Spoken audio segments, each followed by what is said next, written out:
नमस्कार दोस्तों, स्वागत है आप सभी का हमारे इस चैनल गरुड़ धर्मार्थ पर। दोस्तों, आज जानेंगे बेटियां किस घर में जन्म लेती हैं। मित्रों, आज भी हम ऐसे समाज में जी रहे हैं जो आज भी पुरुष प्रधान हैं। आज भी जब लड़की का जन्म होता है तो अधिकतर घरों में मायूसी छा जाती है। और मित्रों, यह और कुछ नहीं बल्कि हम मनुष्यों की अज्ञानता है।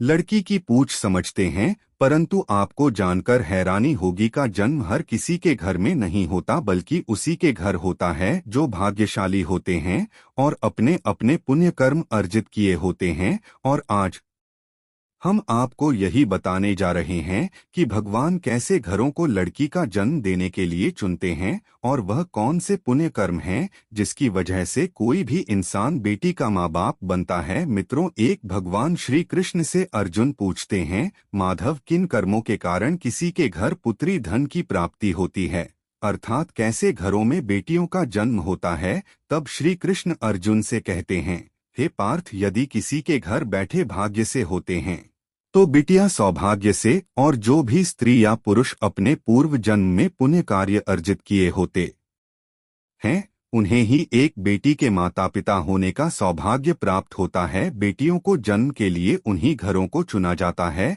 जो बेटियों का भार सहन कर सके, क्योंकि तीनों लोकों में स्त्री अर्थात बेटियां ही ऐसी होती है जिसका भार हर कोई सहन नहीं कर सकता। वह बेटियां ही होती है जो इस सृष्टि को निरंतर चलाए, महान होने के लिए अपना सर्वस्व निछावर कर देती हैं। हे अर्जुन, पर जिस दिन इस सृष्टि में बेटियों का जन्म लेना रुक जाएगा उस सृष्टि भी है और धीरे धीरे इस सृष्टि का अंत हो जाएगा। मित्रों, भगवान श्री कृष्ण के इन बातों पर गौर किया जाए तो उनका कहा बिल्कुल सही है, क्योंकि बेटियां यदि नहीं होंगी तो किसी का भी वंश आगे नहीं बढ़ सकता। मित्रों, आपने भी कई लोगों को कहते सुना होगा कि जिस घर में बेटी का जन्म होता है वह घर स्वर्ग के समान होता है, क्योंकि बेटा तो केवल एक कुल को रोशन करता है, बेटियां तो दो कुलों को रोशन करती हैं। माता पिता के घर वो बेटी के रूप में अपने उत्तरदायित्व का निर्वहन करती हैं, तो ससुराल आकर एक बहू के रूप में सारे कर्तव्यों का पालन करती हैं। मित्रों, आजकल आप सुनते ही हो, बेटियां बहु परिवार में किसी के मर जाने पर उसका वर्णन नहीं कर सकते, लेकिन यह बिल्कुल भी सही नहीं है, क्योंकि रामायण में बताया गया है कि प्रभु श्री राम के पिता राजा दशरथ की मृत्यु हो गई तो माता सीता अर्थात राजा दशरथ की बहू नहीं उनका पिंडदान किया था, जिससे उन्हें जन्म मरण के चक्र से मुक्ति मिल गई थी। इतना ही नहीं, धर्मशास्त्रों में बताया गया है कि बेटियां भी अपने पिता के नाम का पिंडदान कर सकती हैं। वहीं यदि ससुराल पक्ष में कोई पुरुष नहीं है तो इस स्थिति में बहू भी पिंडदान कर सकती है।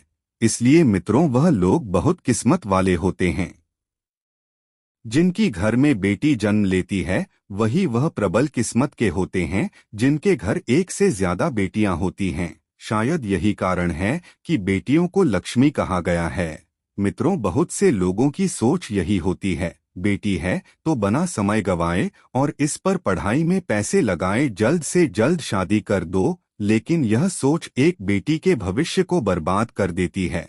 जरा सोचिए, एक बच्ची के मन में कितने सपने होते हैं, उसे कुछ करना है लेकिन यह सपने सिर्फ सपने ही रह जाते हैं। ये अपनी बेटियों को सपने पूरे करने देना चाहिए, उन्हें जीवन में हर वह खुशी दे जो उन्हें मिलनी चाहिए। एक बेटे से ज्यादा एक बेटी हमेशा अपने माता पिता के लिए सोचती है। माता पिता को प्यार और अपनापन बेटी ही दिखा सकती है। बेटी के जन्म को एक जश्न की तरह मनाना चाहिए। माता पिता को बेटी को हमेशा एहसास दिलाना चाहिए कितनी खास है बेटी है। क्या बेटी माता पिता के लिए बोझ होती? क्या मित्रों, बेटी कभी भी बाप पर बोझ नहीं होती, वह सिर्फ अपनी और अपने परिवार की किस्मत बनाने के लिए जन्म लेती है।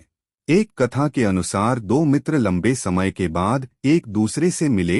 एक दोस्त ने दूसरे से उसका हाल पूछा तो जवाब में उसने कहा कि मेरे हाल तो एकदम बढ़िया है, और वो भी क्यों ना, मेरे दो बेटे जो है। तभी वह अपने दोस्त से पूछता कि तेरे घर में कितने बच्चे हैं। दोस्त खुशी के साथ बताता है कि मेरे घर में दो बेटियां हैं उसका दोस्त भगवान का शुक्रिया अदा करता हुआ कहता है कि मैं धन्य हूँ, मेरे घर बेटियां नहीं। यह सुनकर पिता की आंखों में आंसू आ गए। तभी उसकी बेटी पिता के मित्र से कहती है कि अंकल, भगवान हमेशा भाग्यवान को ही बेटी देते हैं, कभी गरीब को बेटी के रूप में माता लक्ष्मी नहीं देते। भगवान उसी को पुत्री का सुख देते हैं जिसके अंदर पालने की सामर्थ्यता होती है, जो गरीब होकर भी अपनी बेटी को पाल सकता है। एक बार स्वामी विवेकानंद वैष्णो देवी की सीढ़ियां चढ़ रहे थे। बगल से किसान अपनी बेटी को कंधे में बिठाए चढ़ाए चल रहा था। तभी स्वामी विवेकानंद ने कहा कि बाबा, बेटी का बोझा आपको लग रहा होगा, इसको मैं उठा लेता हूँ और माता वैष्णो के दरबार तक ले चलता हूँ। सबके सामने स्वामी विवेकानंद से कहा कि बेटी कभी भी बाप के कंधे पर बोझ नहीं होती। बेटियां यदि बाप के कंधे पर हो तो वह हर बोझ को हल्का कर देती है। मित्रों, बेटियां कभी भी धन की भूखी नहीं होती, जो सिर्फ मान और सम्मान की भूखी होती है। कौन सा कर्म करने से बेटी के रूप में जन्म लेते हैं? अब सोचने वाली बात है कि कौन सी कर्म के बाद आप किसी के घर लड़की के रूप में जन्म लेते हैं और उनके घर के लिए लक्ष्मी का रूप साबित होते हैं। गरुड़ पुराण में बताया गया है कि जब आत्मा को नया जन्म मिलता है, तब आत्मा को शरीर के अनुसार व्यवहार में चलकर अपने कर्म करने होते हैं।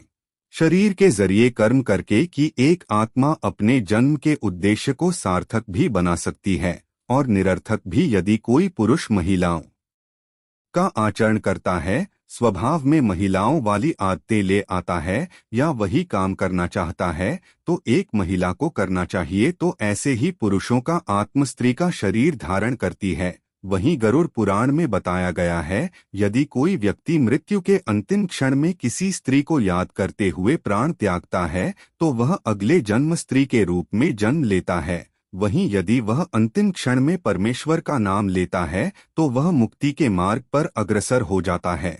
सो दोस्तों, आशा है कि हमारी आज की यह प्रस्तुति आपको पसंद आई होगी। धन्यवाद। वीडियो के अंत तक बने रहने के लिए।